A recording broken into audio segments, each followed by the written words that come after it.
लोगों के अज्ञानता, अशिक्षा का सहारा लेकर, अंधविश्वास का सहारा लेकर ये पाखंडी ज्योतिषी अपनी ठगी का दुकान चलाते रहेंगे।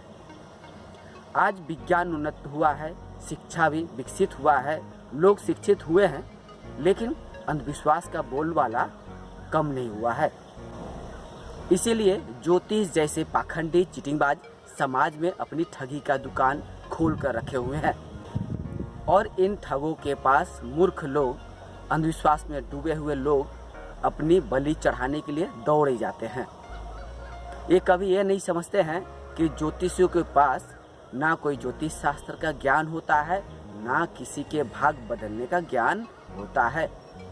सीधे शब्द में कोई भी इंसान या ज्योतिषी हो या कोई भी हो, वो किसी भी इंसान का भाग नहीं बदल सकता है। हम अपने भाग का निर्माण खुद करते हैं, अपना भाग का निर्माण और बदलाव खुद कर सकते हैं।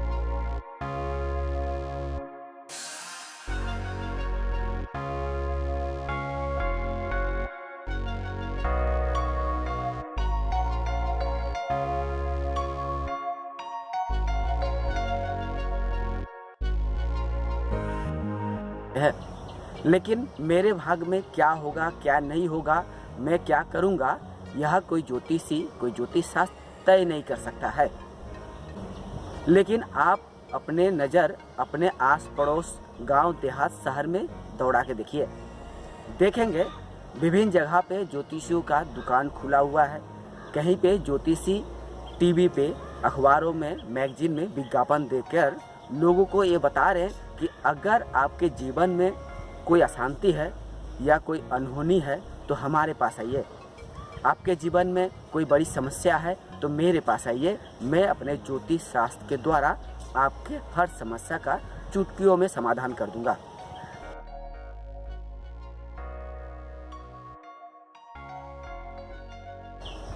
यानी आपको ज्योतिष शास्त्र के नाम पर, आपके समस्या का समाधान करने के नाम पर आपको ठगने के लिए ज्योतिषी दुकान खोल कर बैठा हुआ है और आप शिक्षित होकर भी इन पाखंडी चिटिंगबाज ज्योतिषियों के चुंगल में फंस जाते हैं।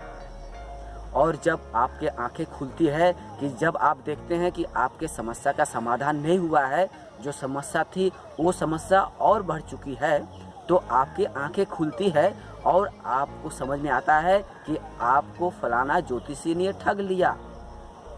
ऐसे में आप क्या करिएगा? आप किसके पास जाइएगा मदद के लिए? आपकी समस्या जो ज्योतिषी ने बढ़ाई है, वो ज्योतिषी के खिलाफ आप क्या करिएगा? हम तर्कवादी, युक्तिवादी, विज्ञानवादी आपको यही कहेंगे, सबसे पहले आप तो ज्योतिष शास्त्र पे, ज्योतिषियों पे विश्वास करके मूर्ख बने हैं और जब ठगी का शिकार बन गए हैं तो आप उस ठग के खिलाफ क्या करेंगे? उपाय है, ठगी या चीटिंगबाजी या 420 करने वाले ज्योतिषियों के खिलाफ आप कानूनी कार्रवाई कर सकते हैं। अगर आपके पास उस ज्योतिषी का दिया हुआ कोई पर्चा, कोई विज्ञापन या कोई रिकॉर्डिंग है तो उसके मदद से आप थाने में कंप्लेन करिए, कोर्ट में मामला करिए उस 420 ज्योतिषी के खिलाफ। अगर मदद जरूरत हो तो हम तर्कवादी, युक्तिवादियों से आप संपर्क करिए। हम आपको बताएंगे कि उस ज्योतिषी को जेल की हवा खिलाने के लिए क्या क्या उपाय करना है।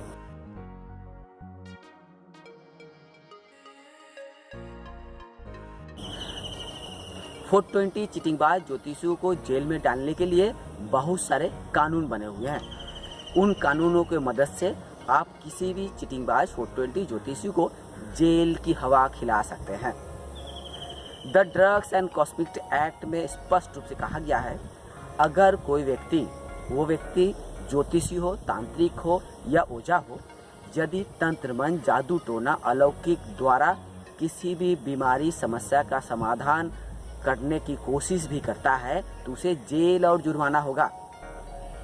वही the drugs and magic remedies act 1954 में स्पष्ट रूप से कहा गया है, अगर कोई भ्रमपूर्ण विज्ञापन, ठगीपूर्ण विज्ञापन या लोग ठगने के लिए, चीटिंगबाजी करने के लिए, 420 करने के लिए कोई व्यक्ति यानी कोई ज्योतिषी ज्योतिष शास्त्र के नाम पे ठगीपूर्ण विज्ञापन टीवी, अखबार, मैगजीन, सोशल मीडिया में प्रकाशित करता है तो सबसे पहले उस प्रकाशक माध्यम के खिलाफ कानूनी कार्रवाई की जा सकती है।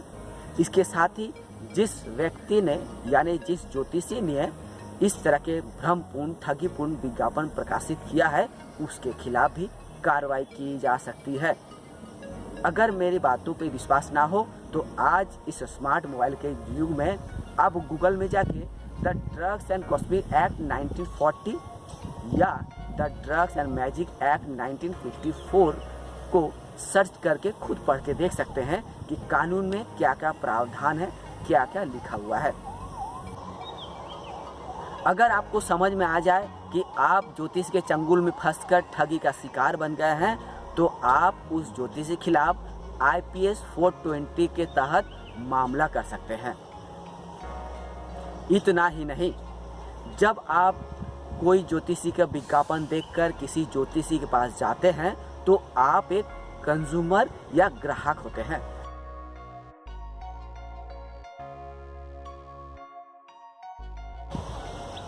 आप एक ग्राहक के तौर पर जब किसी ज्योतिषी के पास जाते हैं तो ज्योतिषी आपके सामने विक्रेता या सेलर होता है और एक आप होते हैं ग्राहक या कंज्यूमर।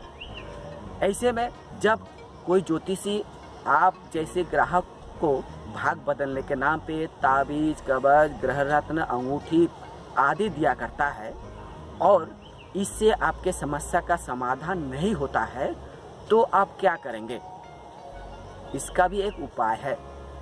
जब कोई ज्योतिषी आपके समस्या का समाधान करने के लिए आपको ग्राहक के रूप में ताबीज, कवच, ग्रह रत्न, अंगूठी आदि दिया करता है और इससे द्वारा आपका समस्या का समाधान नहीं होता है तो आप एक ग्राहक के रूप में, कंज्यूमर के रूप में उस विक्रेता ज्योतिषी के खिलाफ कंज्यूमर फोरम या क्रेता सुरक्षा अदालत में मामला कर सकते हैं। क्रेता सुरक्षा अदालत में आप उस ज्योतिषी का दिया हुआ विज्ञापन के आधार पे मामला कर सकते हैं कि मैं एक ग्राहक के रूप में फलाना ज्योतिषी के पास ये विज्ञापन देखकर गया था और विज्ञापन में बताए गए बातों पे मैंने विश्वास करके ज्योतिष के पास पहुंचा। उस ज्योतिषियों ने मुझे मेरी समस्या का समाधान करने के लिए ताबीज, कवच, ग्रह रत्न दिया था, लेकिन 3 महीने या 4 महीने बीत जाने के बावजूद मेरी समस्या का समाधान नहीं हुआ, समस्या और बढ़ गई। ऐसे में मैं एक ग्राहक के रूप में, कंज्यूमर के रूप में इस विज्ञापन दाता ज्योतिषी यानी विक्रेता ज्योतिषी के खिलाफ मैं मामला करना चाहता हूँ।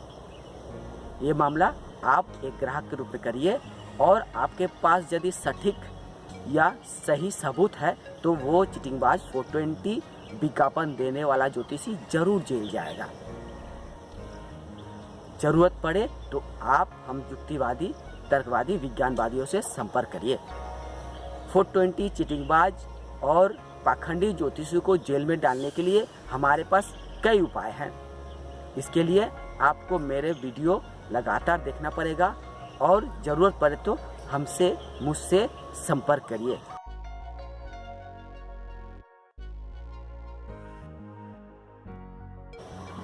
हम अपने तर्कपूर्ण, युक्तिवादी, विज्ञानवादी, तार्किक वीडियो के माध्यम से आपको सजग करना चाहते हैं, जागरूक करना चाहते हैं कि ज्योतिष शास्त्र सिर्फ एक शास्त्र है, लेकिन ये ना तो कोई विज्ञान है और इस शास्त्र के द्वारा ना किसी व्यक्ति का, इंसान का भाग बदला जा सकता है, भाग बताया जा सकता है।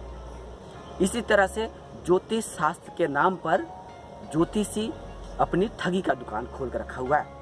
हम तर्कवादी, युक्तिवादी चुनौती के साथ, चैलेंज के साथ बार बार कहते आ रहे हैं और अब भी कहेंगे, जो जितना बड़ा ज्योतिषी वो उतना ही बड़ा चीटिंगबाज। और इन चीटिंगबाज 420 और पाखंडी ज्योतिषियों से दूरी बना के रखिए। अगर आपके इलाके में कोई चीटिंगबाज 420 ज्योतिषी ठगी का दुकान खोल कर रखा हुआ है तो उसकी पोल खोलिए। ज़रूरत पड़े तो हमारे युक्तिवादी, विज्ञानवादी कार्यकर्ताओं की मदद लीजिए और कानून के सहारे से उस 420 ज्योतिषी को जेल की हवा खिलाइए। अंत में यही कहूँगा, जो समाज ज्ञान विज्ञान शिक्षा से पिछड़ा हुआ है, उस समाज को अंधविश्वास से मुक्त करने के लिए, ज्ञान विज्ञान का बढ़ावा करने के लिए हमें मेहनत करनी पड़ेगी। समाज को शिक्षित करना पड़ेगा, प्रदेश को शिक्षित करना पड़ेगा, समाज के लोगों को ज्ञान विज्ञान युक्ति के प्रति आकर्षित करना पड़ेगा, उन्हें तार्किक बनाना पड़ेगा। तभी जाकर 420 ज्योतिषियों का ज्योतिष शास्त्र के नाम पे ठगी का धंधा बंद होगा, समाज ज्योतिष शास्त्र पे विश्वास करना बंद होगा और जितना बड़ा ज्योतिषी होगा वो उतना ही बड़ा पाखंडी कहलाएगा हमारे समाज में।